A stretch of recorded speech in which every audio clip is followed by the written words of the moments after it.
안녕하십니까. 저는 여러 곳을 돌아다녔지만 중요한 것만 골라서 발표를 하도록 하겠습니다.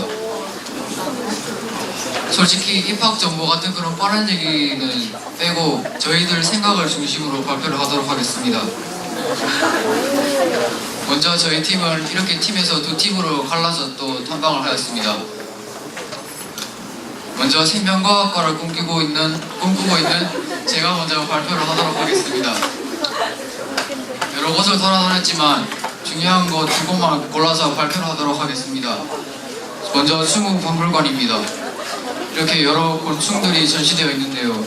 일반 사람들이 보면 솔직히 아름답다, 멋지다 이런 생각이 들 텐데 저도 물론 곤충이란 게 참 신비한 그런 생명체구나 한번 더 깨달았었지만 이런 곤충학을 한번 적용시켜 볼 수 있는 그런 시간이 더 중요한 것 같았습니다. 이 사진에 대한 설명이 생략하고요.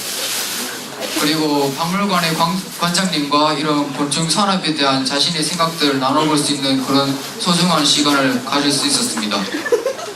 다음 만천곤충박물관에 방문했는데요. 이 관장님과는 요즘 생물학의 근황과 곤충 진화학에 대한 자신의 생각과 견해를 서로 나누면서 소통할 수 있는 그런 중요한 시간을 가졌습니다.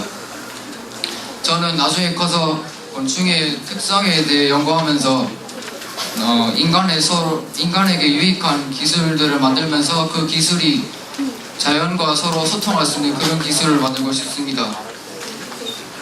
이 프로젝트가 저에게 그 꿈을 한 번 더 생각할 수 있는 그런 중요한 프로젝트가 된 것 같습니다.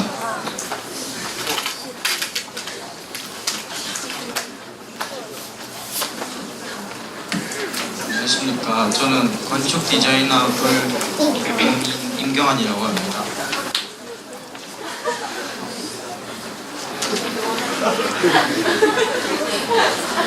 일단 서울에 와서 대학교보다는 서울에 가면 유명한 건축물들을 먼저 둘러보았습니다.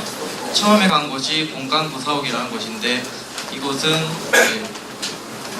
구식 건물과 현대식 건물이 한데 어우러진 조화로운 건물을 볼 수 있었습니다. 다음은 서울특별시청으로 갔는데 거친 통유리로 되어서 엄청 웅장하고 멋져 보였습니다. 소개는 이곳은 수직정원이라고 하는데 기네스북에도 오른 곳입니다. 산소 친환경적이라고 합니다. 이곳은 웰컴시티라고 보기에는 컨테이너 박스로 만든 집 같지만 토르덴강이라는 재질을 사용해서 영구적인 건물로 인기가 많은 곳입니다. 저는 서울에 와서 이제 드림 어드벤처 탐방을 하면서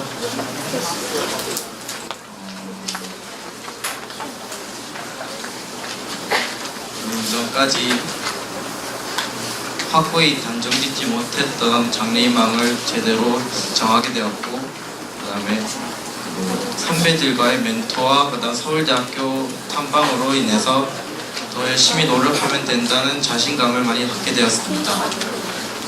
이상입니다.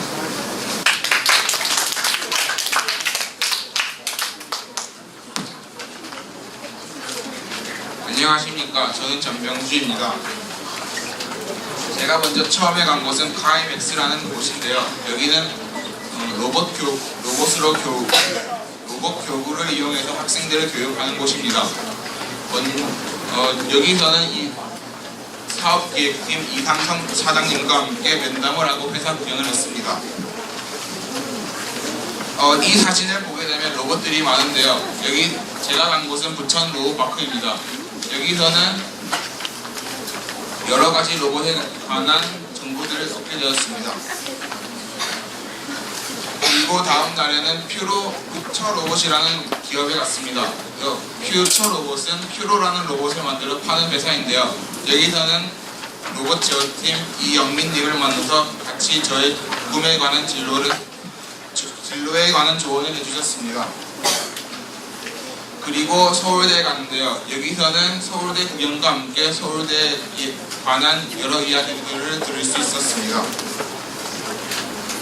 그리고 부천 로봇 파크에서 생긴 궁금증인 로봇의 부품은 무엇이 있는지에 관한 궁금증이 생겼는데요. 여기 먼저 로봇의 부품은 모터, 반도체, 센서, 그리고 배터리가 있습니다.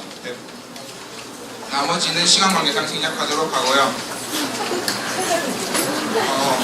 제가 연세대 그리고 서울대에 간 후에는 먼저 공부를 열심히 해서 이런 거 와야 되겠다는 이런 생각을 하게 되었고, 이는 제가 공부를 할 때 더 큰 원동력이 된 것입니다.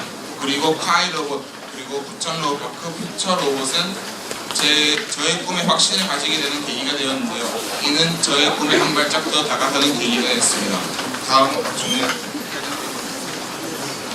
저는 기계공학과를 꿈꾸고 있는 박준호 학생이라고 합니다. 저는 중요 요점 포인트만 집어서 설명할 수 있도록 하겠습니다. 이곳은 카이맥스라고 로봇 교육을 하는 곳인데 저는 이곳을 갔다 온 후에 로봇 시장에 대해서 좀 더 조사해 보았고 2008년에는 2천억 규모의 로봇 시장이 2015년에는 4조 원 규모로 성장할 것으로 추측되어졌습니다. 저는 로봇 시장을 조사하면서 로봇을 연구할 사람으로서 자부심을 느끼고 좀 더 발전 가능성을 한 번에 볼 수 있었습니다. 이것은 퓨처 로봇의 마크인데요. 저는 퓨처 로봇을 갔다 오면서 로봇의 역사에 대해서 조사해 볼 수 있었습니다. 로봇의 역사에 대해서 조사하면서 박물관과 가장 관련이 깊은 미디어에 대해서 조사해 보고 미디어에 대해서 조사해 보며 기술력보다는 미디어가 앞장서야 된다는 생각을 하였으며 저도 또한 미디어에 대해서 흥미를 갖게 되었고 미디어가 나중에 로봇 시대를 좌지우지할 수 있는 능력을 가진다는 것도 깨닫았습니다. 이것은 퓨처 로봇인데요. 주로 광고용 로봇을 만드는 곳입니다. 저는 광고용 로봇을 만드는 이곳을 탐방한 후에 로봇의 발전에 대해서 알아보았습니다. 로봇의 발전에 대해서 알아보며 문제점과 이점에 대해서 알아보았고 누구나 알 수 있는 사실이듯 로봇이 발전하며 편리한 삶을 얻을 수도 있겠지만 문제점으로서 52%의 국민이 75 정도 의존한다고 결과가 나왔고 39% 정도 로봇으로 인해서 디지털 질병을 얻는다고 하였습니다.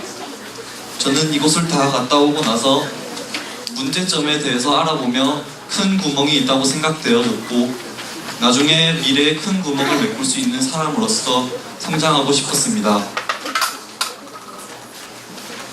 네, 저희들은 단순히 정보를 얻는 것뿐만 아니라 자신이 전문적인 생각들을 전문가에게 직접 표출하고 공감할 수 있는 그런 중요한 시간을 가졌었던 것 같습니다.